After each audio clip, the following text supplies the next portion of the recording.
Alright, so in this video I wanted to talk about a few points that Tobin stated which I thought were incorrect or misleading.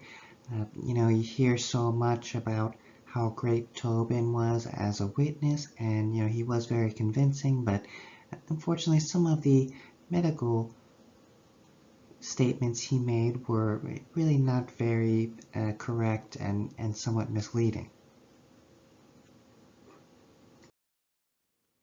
And so the main thing I wanted to talk about in this video was the EELV, and if you watched the trial, you would know the EELV stands for end expiratory lung volume, and in the medical literature, it is equivalent to the functional residual capacity.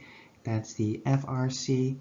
So throughout this talk, I might be, interchanging the terms, but generally the EELV is equal to the FRC. And as you can see in this graphic from the article Lung Volumes and Forced Ventilatory Flows, you can see that the EELV is this area, and EELV is equivalent to FRC, and this graph is just showing when people are breathing in is, it goes up like that, and then when they breathe out, it goes down like that. So this part here is at the end of expiration, and so this whole volume here is the FRC, and that's equivalent to the EELV, which is basically how much volume is left in the lungs after breathing out your usual tidal volume. And on this slide, we'll hear about Dr. Tobin talking about the lung volumes and the exact value he gave and what the values are based off of.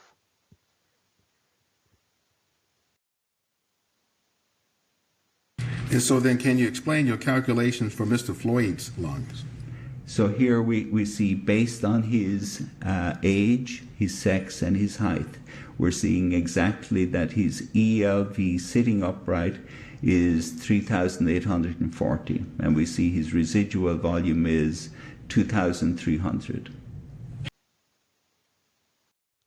So you heard him say that the EELV calculation was based off age, sex, and height, and after a quick Google search, we find that Mr. Floyd's age was 46, he was male, and his height was 6 feet 4 inches, which is 193 centimeters or 1.93 meters, and the value he gives for the sitting EELV was 3840 ml. I think in this portion of the testimony was, one of his opportunities to, explain what this calculation is based off of, and I think he forgets to mention some pretty significant information about this calculation.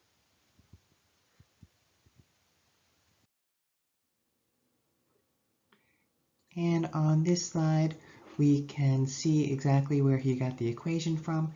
It is again from this paper, Lung Volumes and Forced Ventilatory Flows. So this paper is available for the public to review. I didn't have to pay anything. There were a few papers that I had to pay for, but this one is available for public to view. And we can see that the FRC equation is listed right here. It is 2.34 times height plus 0.009 times age minus 1.09, and they also give a value right here. So this value, if you add and subtract it, it gives you the lower and upper 95th percentiles when you add or subtract it to the predicted value. And as we can see in this table, there are different equations for men and women because they have different lung sizes.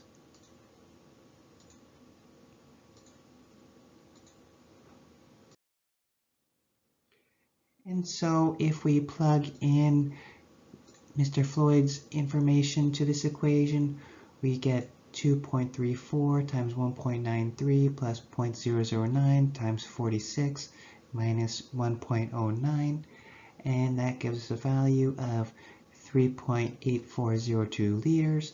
And if you round it, we come up with the same value as Dr. Tobin did, which is 3840 mLs. And when we use this 0.99, that gives us the percentiles, we see that the 5th to 95th percentile range is 2850 to 4830.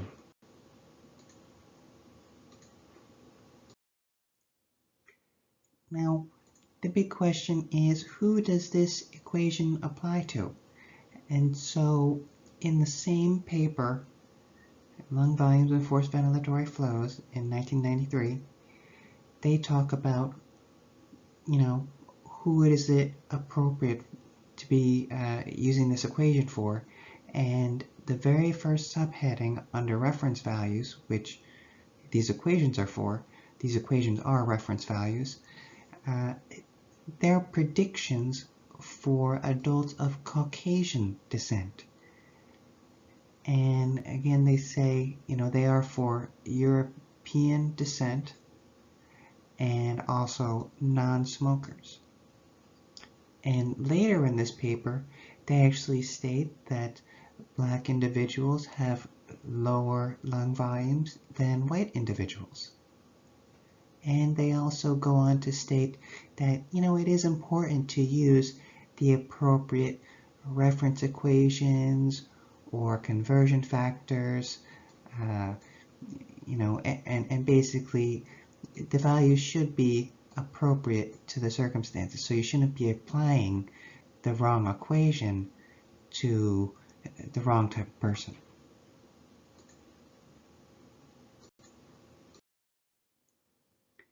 And some of the authors wrote a second paper in 1995 where they go a little bit more into the reference values, and so they state that the lung volumes are about 12% lower in blacks than in whites.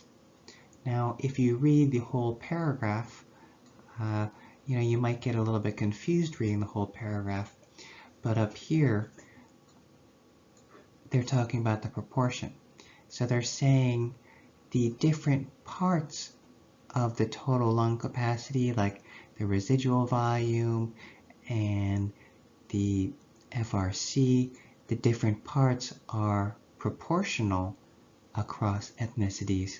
However, the absolute values are 12% lower in Black individuals compared to white individuals. And this was another opportunity for him to explain what went into the equation for the EELV. And this was during cross-examination when he's talking with Mr. Nelson. Based on a 46-year-old person of a particular height and sex, yes. Who's healthy? Correct. Right.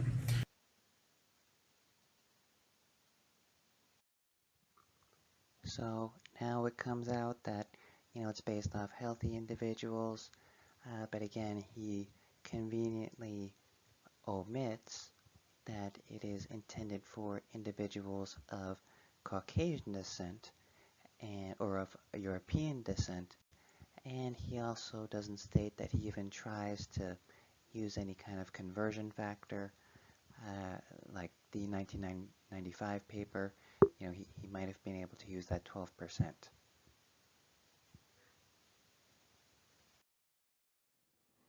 And so overall, just based off this alone, does the EELV equation that Tobin used apply to Mr. Floyd? We can pretty clearly say that no, it does not apply. Mr. Floyd was not Caucasian, and he was not a non-smoker. Ultimately, the defense did bring up the second point.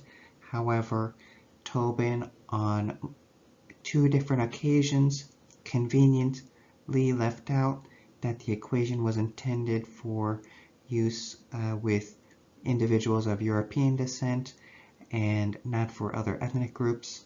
So I think that is a fairly significant omission by Dr. Tobin that he really should have clarified if he was an unbiased expert witness.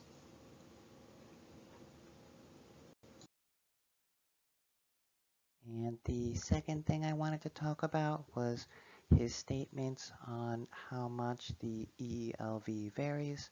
So we can listen to what he says to Mr. Nelson on cross-examination. For the EELV, it's not going to change, really. But end expiatory lung volume is pretty robust. It just isn't going to vary. And so we clearly hear him say twice that, the EELV is not going to change and it just isn't going to vary.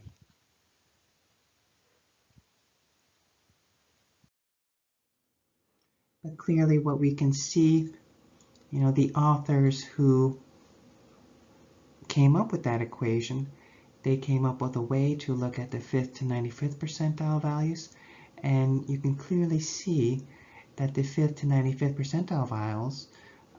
percentile ranges are 2850 to 4830. So that's a pretty substantial change. I mean, that's a very significant variation. I think that really is definitely the opposite of what Tobin says. And in their 1995 paper, some of the same authors state that, again, black individuals have lung volumes 12% smaller than Caucasian individuals. So again, there is variability, not only within a certain age, sex, and height grouping, but also between ethnicities. And I think it was incorrect and false for him to state that the EELV doesn't vary. And again, we can see that, just more variability of the EELV. This one is the relevant value. And again, you can see that these EELV values do change. For instance, in this individual who was 192 centimeters, which is shorter than Mr. Floyd, his EELV was actually greater than Mr. Floyd's.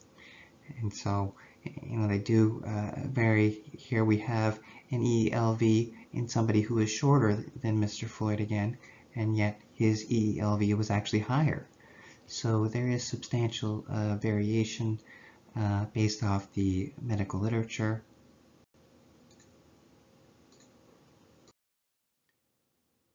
And again, this is another table where they looked at the EELV, which again is equal to the FRC. And again, we can see there is pretty substantial variation. One individual had, 3.7 liters. Another individual who was shorter than Mr. Floyd had an EELV of 5.3 liters. So again, they do vary quite a lot, and you really can't use a reference value mean to get any one person's EELV.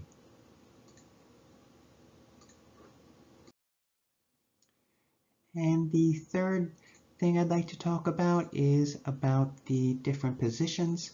So in case the viewers don't know the exact terminology when speaking about positions, sitting is, clearly when you're sitting. Supine is when you're laying flat on your back and your face is pointed upward. And prone, which is the position that Mr. Floyd was in, is when you're face down and your belly is toward the ground.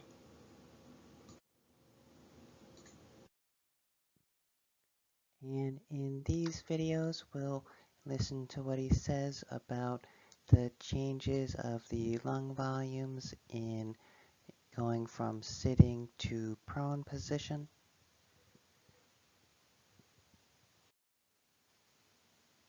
Who is turned prone, you see that the lung volumes will on average go down by about 24% by simply turning them prone.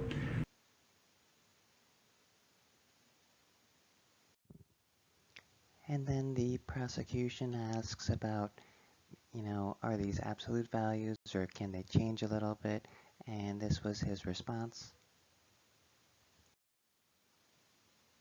24%? No, I mean, again, in physiology, the way we do things is we look at what is the average change that happens when we do experiments.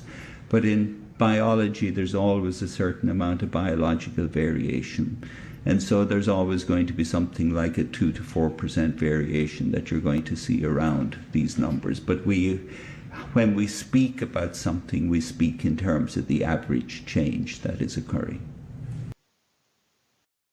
And so what we hear him say is that the lung volumes go down 24%, go into prone position with 2 to 4% variation, which gives him a range of about 20 to 28%. And we'll see if that really, turns out to be correct.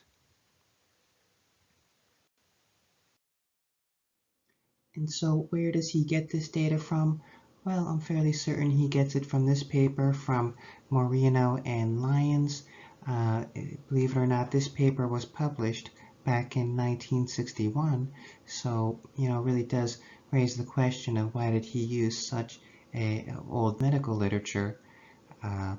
And here in this part of the table, you can see they're talking about the mean differences in the different positions, and from sitting to prone, there is a mean difference of the FRC, which again is EELV, of 636 mLs.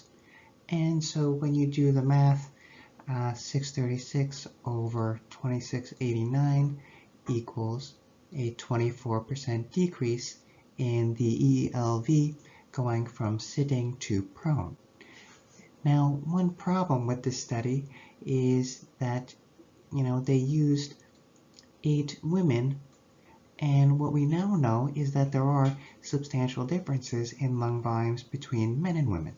And so they didn't break down the EELV values by gender. They kind of just lumped them together.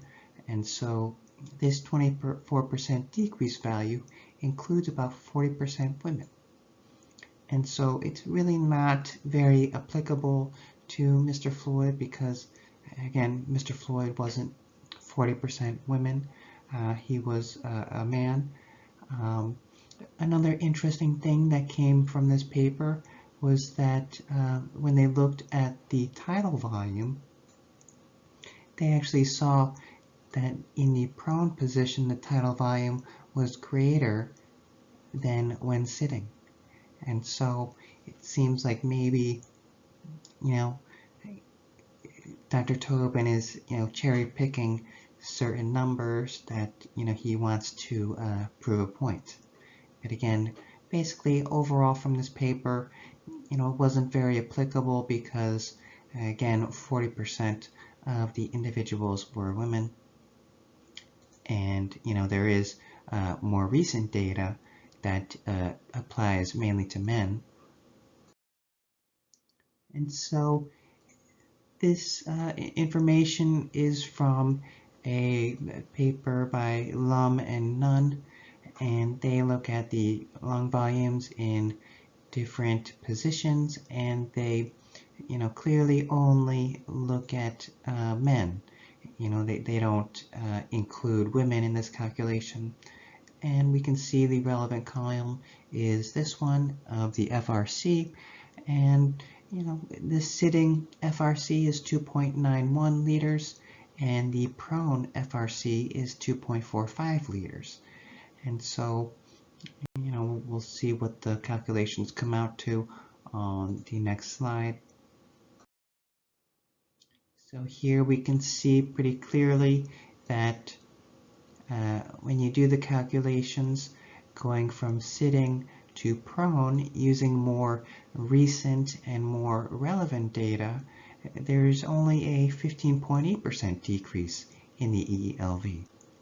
And, when Tobin gave that range of values, he pretty specifically stated that they're generally within, 2 to 4%, and which comes out to 20 to 28% decrease.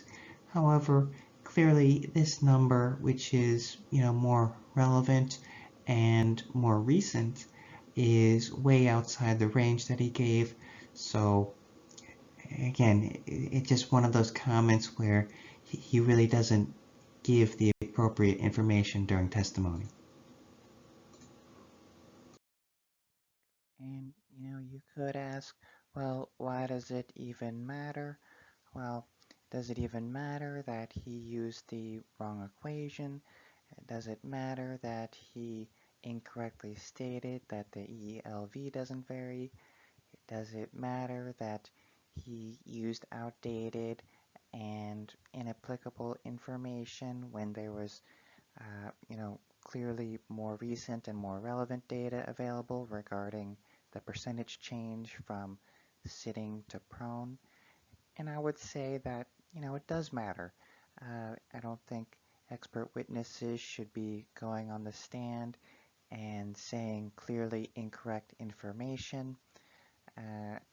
That they were also, they really talked a lot about this EELV, and each time they said that Mr. Floyd's EELV was this or that, they were just wrong, because there really isn't any way to calculate the EELV post-mortem, and they were mischaracterizing the utility of reference equations, and even worse, they just didn't even try to use a correction factor.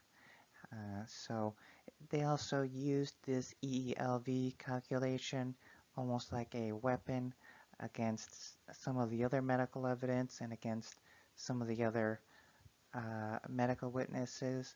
And so in the first clip, we'll hear about what Tobin says about the Chan studies. And if you remember, the Chan studies were the studies where they put individuals in the prone maximal restraint position, and they added weights on top of their back, and they measured some lung volumes, and they also measured the oxygen levels. And what they said was, even though there was a 35% decrease in the lung volumes, since the oxygen levels were fine, it didn't seem like the weight really affected the breathing all that much. And so Tobin's response talks about the EELV and how they should have measured the EELV continuously. They conclude in virtually all of their studies that level of decrease in lung volume doesn't matter because there's no change in the level of oxygen, and so therefore it's not clinically relevant. The problem is, in doing a study like that, oxygen is the exact wrong yardstick to be using in a study like this. What they needed to do is continue to measure out the changes in lung volume like the EELV, showing what happens to this. And so we heard that, his criticism was that the EELV wasn't measured in those Chan studies, and yet he himself never measured Mr. Floyd's EELV. And they also used the EELV calculation to decrease the credibility of other medical witnesses. And in the next clip, we'll hear what Dr. Baker says, and the prosecution is trying to decrease the credibility of Dr. Baker because what he says was a little bit different from what Dr. Tobin said. So, Dr. Baker, just a point of clarification that frankly occurs to me as you were talking. As a forensic pathologist, it's not part of what you do within the four corners of your job to try to calculate what Mr. Floyd's either lung volumes or oxygen reserves or that sort of thing would have been, is it?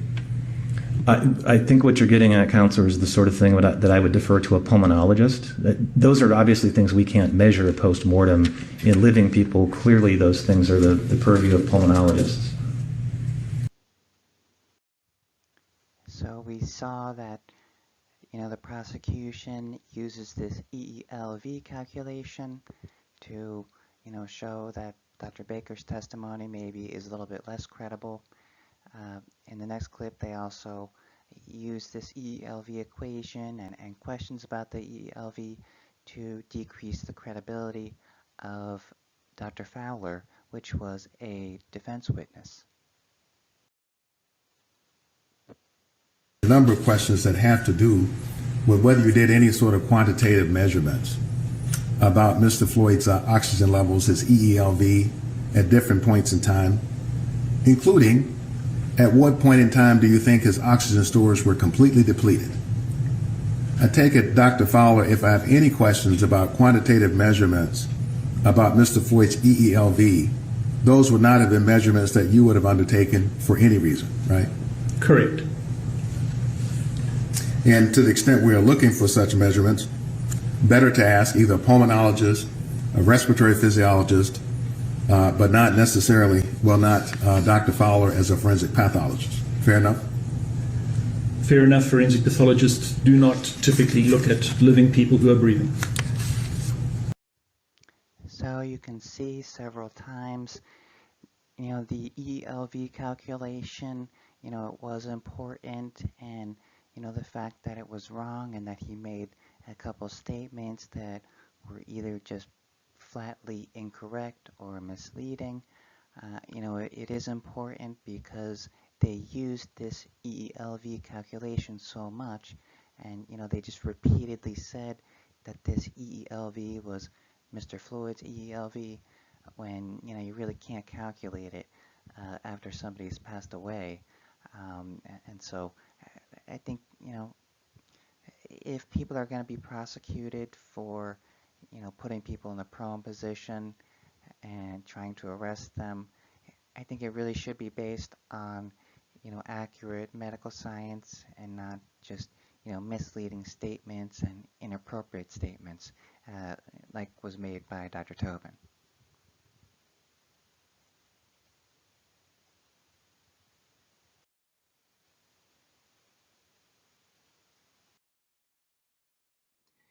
And so, in summary, Dr. Tobin clearly used the inappropriate equation and didn't attempt to do any sort of correction for ethnicity.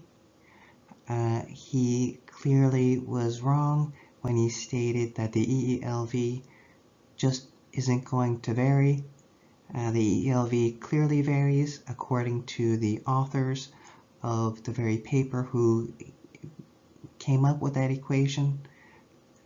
And he also used outdated data on position changes effect on the EELV, and he was also either wrong or ignorant about the most recent and more relevant data showing that the EELV decreases 15.8%, and that's way off the mark from what he says, which is 24% and a range of 20 to 28%.